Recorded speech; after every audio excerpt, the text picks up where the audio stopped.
Shri Swami Samarth. Priya's life YouTube channel तुम्हा सर्वांचं मनपूर्वक स्वागत आहे. आपण बरेच जण खूप दिवस झालं या संधीची वाट पाहत आहोत, कारण की ही संधी म्हणजे अगदी सुवर्ण संधी असते आपल्याला गुरुचरित्र पारायण करण्याची. आणि गुरुचरित्र पारायण करणं म्हणजे अगदी खूप मोठा हा भव्य दिव्य असा ग्रंथ आहे. हा ग्रंथ म्हणजे पाचवा वेद मानला जातो असा भव्य दिव्य जो ग्रंथ आहे, त्याचं पारायण आहे ते आपल्या घरामध्ये या दत्त जयंतीच्या कालावधीमध्ये केलं तर आपल्या सर्व काही अडीअडचणी आहेत त्या आपल्या दूर होतात आणि दत्त महाराजांचं प्रत्यक्षात दर्शन आहे ते आपल्याला नक्कीच आहे ते मिळतं. आणि या कालावधीमध्ये आपण पारायण आहे ते का करावं? कारण दत्ततत्व हे 1000 पटीने जागृत झालेलं असतं. त्यामुळे आपण या कालावधीमध्ये ज्या काही सेवा करू, जे काही करू, त्याचं फळ आपल्याला मिळतं म्हणजे मिळतंच. एवढा हा प्रभावशाली ग्रंथ आहे आणि एवढंही प्रभावशाली सेवा आहे. यावर्षी दत्त जयंती ही 15 डिसेंबर 2024 या दिवशी आलेली आहे. या दत्त जयंतीनिमित्त आपण सर्वजण गुरुचरित्र पारायण आहेत ते करणार आहोतच. त्याचबरोबर आपल्याला दत्त महाराजांचा मंत्रजप ही आपल्याला करायचा आहे. आता या पारायणाची सुरुवात आहे ती आपण कधीपासून करावी? या पारायणाची सुरुवात आहे ती आपल्याला 9 डिसेंबरपासून या पारायणाची सुरुवात आहे ती करायची आहे. हे पारायण करत असताना आपण आपल्या घरी करण्यापेक्षा हे पारायण आहे ते आपण केंद्रामध्ये किंवा तुमच्या तिथं जर मठ जर असेल स्वामी समर्थांचा तर त्यामध्ये जाऊन नक्कीच तुम्ही करावा. कारण जेवढं आपण सामूहिकरित्या हे पारायण करू तितक्या जास्त पटीने आपल्याला फळ आहे ते मिळतं. कारण सामूहिक केलेली सेवा असते. त्या जर ठिकाणी जर एकूण जर 100-150 अशी जर लोकं जर वाचनासाठी जर भक्त जर बसले असतील तर तेवढे गुरुचरित्र आपण केलेल्याचं पुण्य आहे ते आपल्याला मिळतं. म्हणून आपण सामूहिकरित्या सेवा आहे ती करायची असते. जर नाही आपल्याला शक्य झालं सामूहिकरित्या तर तुम्ही नक्कीच घरी करू शकता. कोणाला काही प्रॉब्लेम, काही अडचणी असू शकतात. कामावरती तुम्हाला जायचं असतं त्यामुळे तुम्हाला वेळ नसतो. कुणाची लहान मुलं असतात किंवा इतर काही अडचणी असतात तर तुम्ही घरी पारायण आहे ते करू शकता. आता ते पारायण आहे ते स्त्री, पुरुष कोणीही करू शकतं. विधवा स्त्रिया असल्या तरी त्याही करू शकतात. प्रत्येकजण हे पारायण आहे ते करू शकतो. ज्याची अगदी अंतर्मनापासून, मनापासून इच्छा आहे ते प्रत्येकजण हे पारायण आहे ते करू शकतं.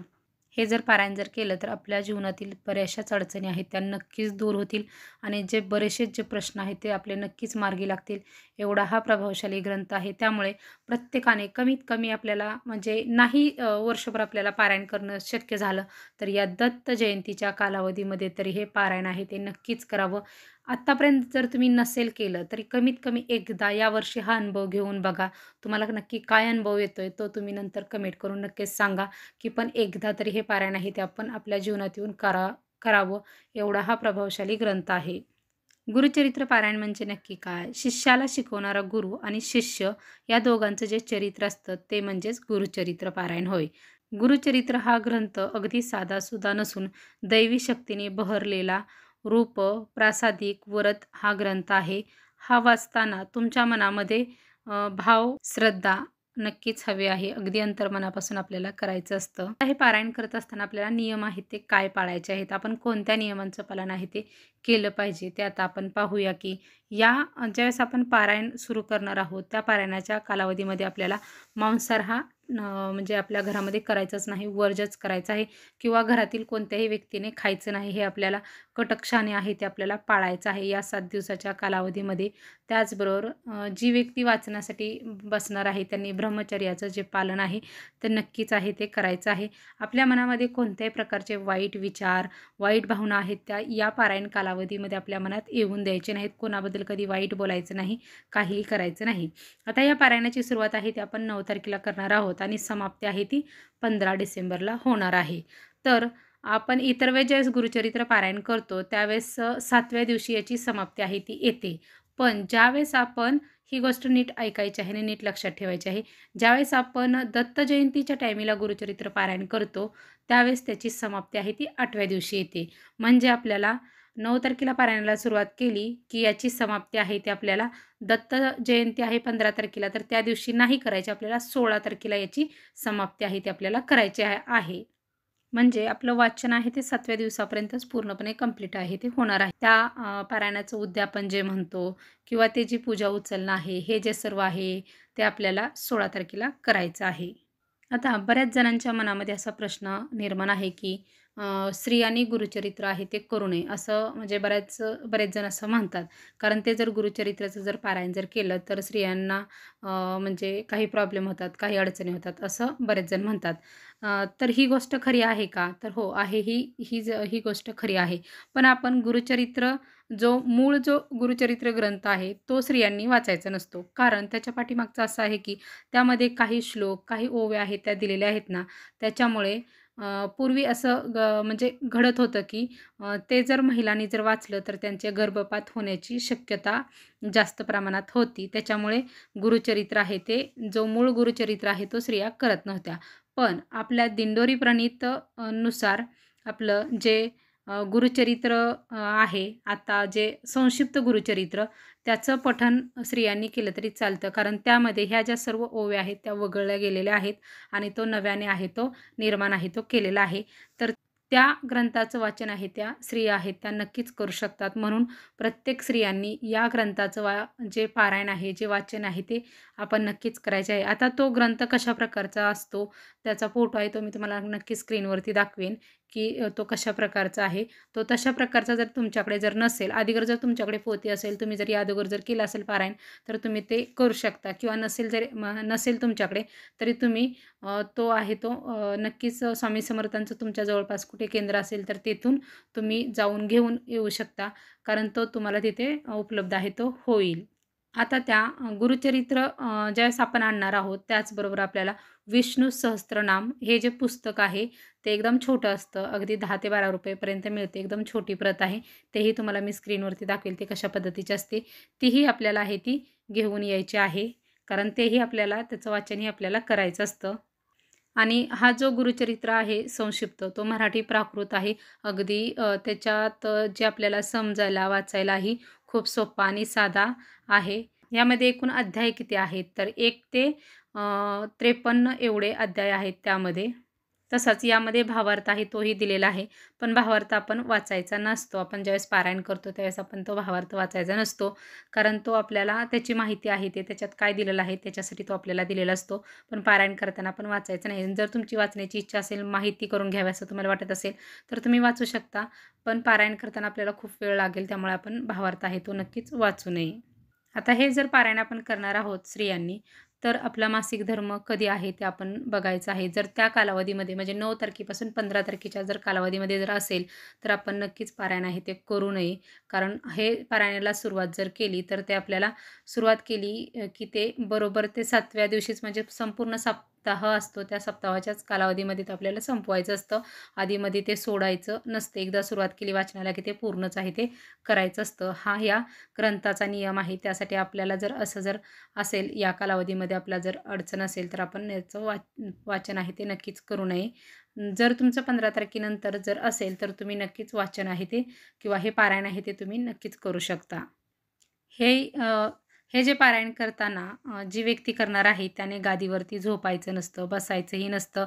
आपल्या सोफ्याला गादी असते किंवा बेडवरती असते, तर त्याच्यावरती आपल्याला बसायचं नाही. आपल्याला खाली चटईवरती किंवा खाली असं आपल्याला बसायला असं काही टाकून आहे ते त्याच्यावरती आपल्याला बसायचं आहे. आणि झोपण्यासाठी आपण एखादी चटई घेऊ शकता किंवा चादर अशी घेऊन त्याच्यावरती आपल्याला झोपायचं आहे. गादीवरती आपल्याला झोपायचं नाही.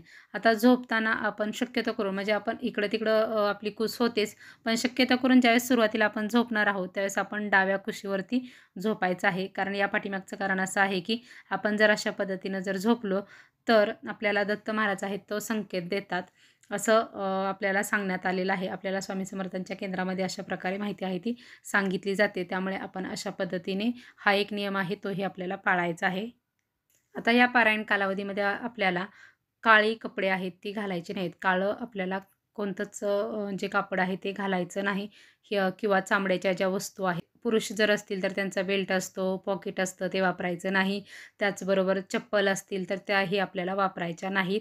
हेही लक्षात ठेवायचं आहे. हे पारायण वाचण्यासाठी आपल्याला पूजा मांडणीही करावी लागते का? तर हो, आपल्याला पूजा मांडणी आहे ती करावी लागते. याचा व्हिडिओ आहे तो आपण नंतर सविस्तर नक्कीच आपण एक व्हिडिओ करू. त्यावरती तुम्हाला माहिती मिळेल की आपल्याला कशा पद्धतीने मांडणी आहे ती करायची आहे. याची मांडणी आहे ती आपण तुम्ही एका अशा व्यवस्थित अशा जागेवरती करा जेणेकरून म्हणजे जास्त लोकांची ये-जा राहणार नाही, अशा ठिकाणी आहे ते आपल्याला याची मांडणी करायची आहे. आता तुमचं घर खूपच छोटं आहे, तर काही पर्याय नाही. आपण पण शक्यतो करून पाळण्याचा प्रयत्न करायचा आहे, की जास्त रहदारी अशी लोकांची राहणार नाही, अशा ठिकाणी आपल्याला मांडणी आहे ती करायची आहे. हा ग्रंथ एकदा आपण तिथे पूजेमध्ये मांडला, की तो आपल्याला संपूर्ण पारायण होईपर्यंत तो एका जागेवरून हलवायचा नसतो. हा एक अतिशय महत्त्वाचा नियम आहे. त्याही नियमाचं आपल्याला पालन आहे ते करायचं आहे.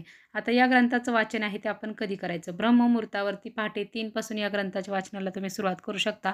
ते दुपारी 4 वाजेपर्यंतच आपल्याला हा ग्रंथाचं वाचन आहे ते आपल्याला करायचं असतं. फक्त दुपारी 12 ते 12:30 या कालावधीमध्ये आपल्याला या ग्रंथाचं वाचन आहे ते करायचं नाही. कारण हा दत्त महाराजांचा भिक्षेचा कालावधी असतो, म्हणून या कालावधीमध्ये आपल्याला वाचन आहे ते करायचं नाही.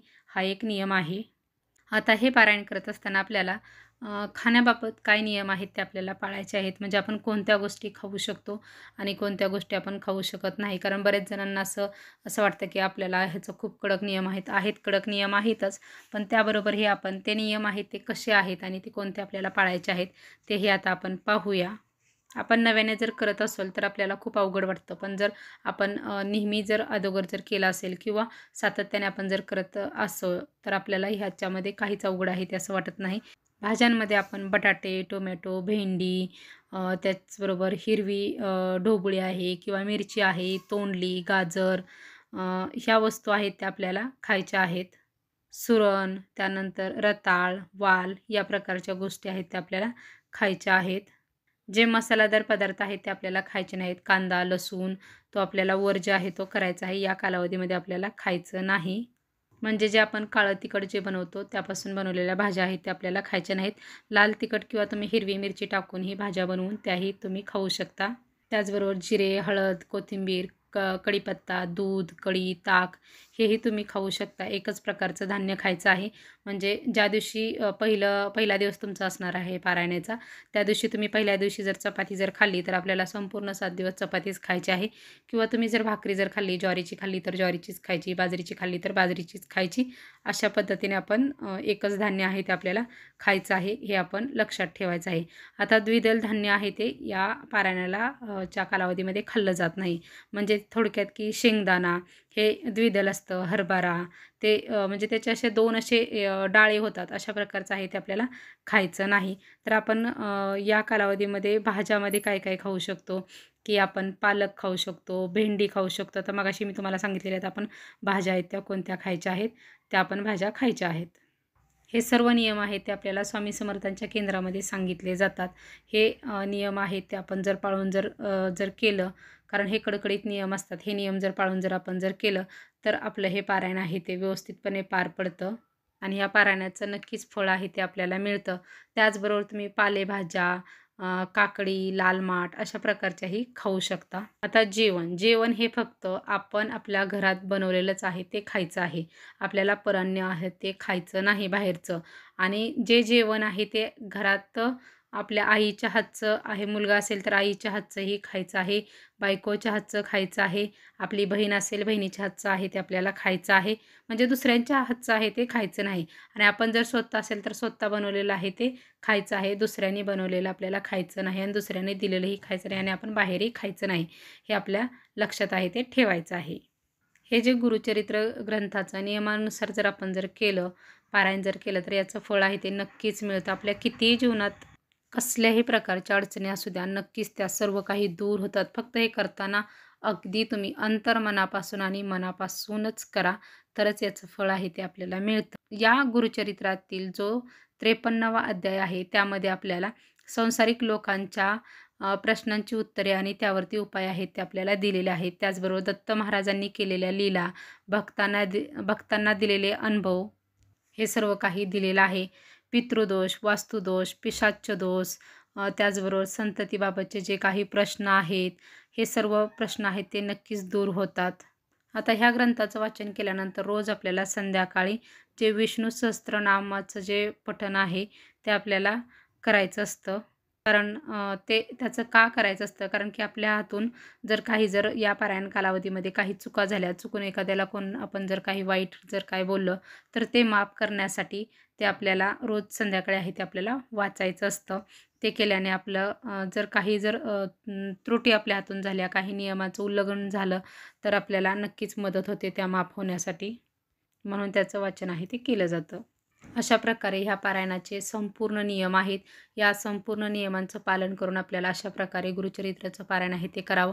आपल्या घरामध्ये कमीत कमी वर्षातून एकदा तरी गुरुचरित्राचं पारायण आहे ते झालंच पाहिजे. तर आपल्या जीवनातील बऱ्याचशाच अडीअडचणी आहेत त्या नक्कीच दूर होतात. खरंच खूप आपल्याला प्रॉब्लेम आणि खूप अडचणी आहेत, तर तुम्ही एकदा तरी हे पारायण आहे ते करून बघा.